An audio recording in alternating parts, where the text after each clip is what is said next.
বিসমিল্লাহির রহমানির রহিম। আসসালামু আলাইকুম। আশা করি আপনারা সবাই ভালো রয়েছেন। তো ভিউয়ার্স, আসলে আমি যেটা চেয়েছিলাম যে মনে করেন এটা হচ্ছে জানুয়ারি মাস। তো জানুয়ারি মাসে আমি আপনাদের সাথে কোনো প্রকার ভাতার বিষয় নিয়ে আলোচনা করব না, কারণ আপনারা জানেন যে আসলে ভাতার টাকাগুলো মোটামুটি জানুয়ারি মাসের 11 তারিখ 13 তারিখ বা 14 তারিখের মধ্যে দেওয়া শেষ হয়ে যায়। তো ভিউয়ার্স, আসলে আমি দুঃখিত যে এতটাই একটা দুঃখের বিষয় এবার যে ঘটনাটা ঘটে গেছে, এরকম মর্মান্তিক ঘটনা কখনোই কোনো ভাতাভোগীর সাথে ঘটেনি। তা হচ্ছে যে আপনাদের যে বিধবা ভাতার টাকাটি রয়েছে, এই বিধবা ভাতার টাকা এখন পর্যন্ত প্রায় 4 লক্ষ জন ভাতাভোগী তাদের অ্যাকাউন্টে কোনো প্রকার টাকা পায়নি। এর জন্য দায়ী কে? এর জন্য দায়ী আসলে কেউ না, এখানে একটা হচ্ছে যে জাস্ট একটা সফটওয়্যার মিস্টেক।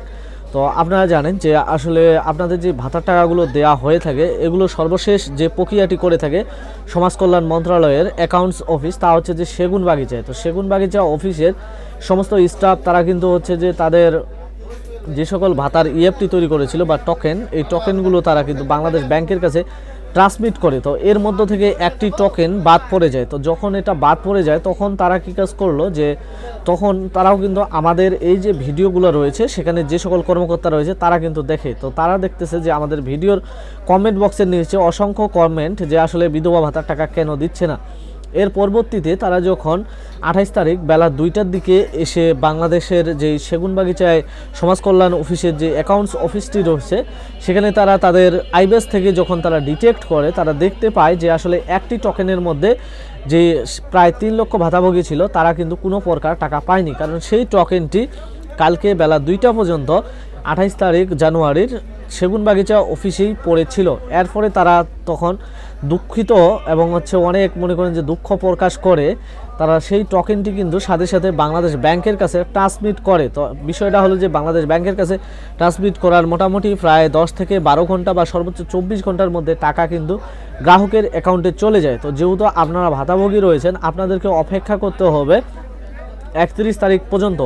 যদি 31 তারিখের মধ্যে আপনাদের টাকাগুলো না আপনাদের অ্যাকাউন্টে গিয়ে প্রবেশ করে, তাহলে আপনারা একটা কাজ করতে পারেন সন্দেহমূলক, তা হচ্ছে যে আপনাদের যেগুলো সমাজসেবা কার্যালয় রয়েছে উপজেলা পর্যায়ে, সেখানে গিয়ে আপনারা বলতে পারেন যে আসলে আপনি কেন ভাতার টাকা পেলেন না। আর যদি মনে করেন যে সেগুনবাগিচা অফিস থেকে কোনো প্রকার আপডেট দেয়া হয়ে থাকে, তাহলে আপনাদেরকে জানিয়ে দেব এই চ্যানেলের মাধ্যমে। তো তার জন্য অবশ্যই আপনারা আমার চ্যানেলটি সাবস্ক্রাইব করে পাশে থাকা বেল আইকনটি বাজিয়ে রাখবেন। আর সেই সাথে আমি আপনাদেরকে বলি যে যারা আসলে নতুন আবেদন করেছিলেন 23-24 সালে, তো তাদের জন্য একটা বিষয় হচ্ছে যে আপনাদের বাজেট তো দেওয়া হয়ে গিয়েছে, তো ফাইনালি আপনাদের নাম কালেক্ট করা শুরু হয়ে গেছে। এবং যারা 24 সালে প্রতিবন্ধী ভাতা আবেদন করেছেন তাদের হয়তোবা শতভাগ প্রতিবন্ধী ভাতা হয়ে যাবে। আর আপনাদেরকে অপেক্ষা করতে হবে, যদি তৃতীয় কিস্তিতে আপনাদেরকে সমাজ কল্যাণ মন্ত্রণালয় থেকে বলা হয় যে আসলে আপনাদেরকে নতুন করে অ্যাড করে টাকা দেওয়া হবে, তাহলে আপনারা তৃতীয় কিস্তিতে পাবেন। আর যদি তৃতীয় কিস্তিতে না দেয়, তাহলে আপনারা জেনে রাখুন জুন মাসে অবশ্যই চতুর্থ কিস্তির সাথে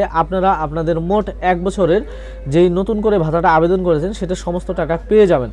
সেই সাথে আপনারা এখনও কে কোন ভাতা পাননি সেটা আমাকে কমেন্ট করে জানিয়ে দিবেন। ধন্যবাদ।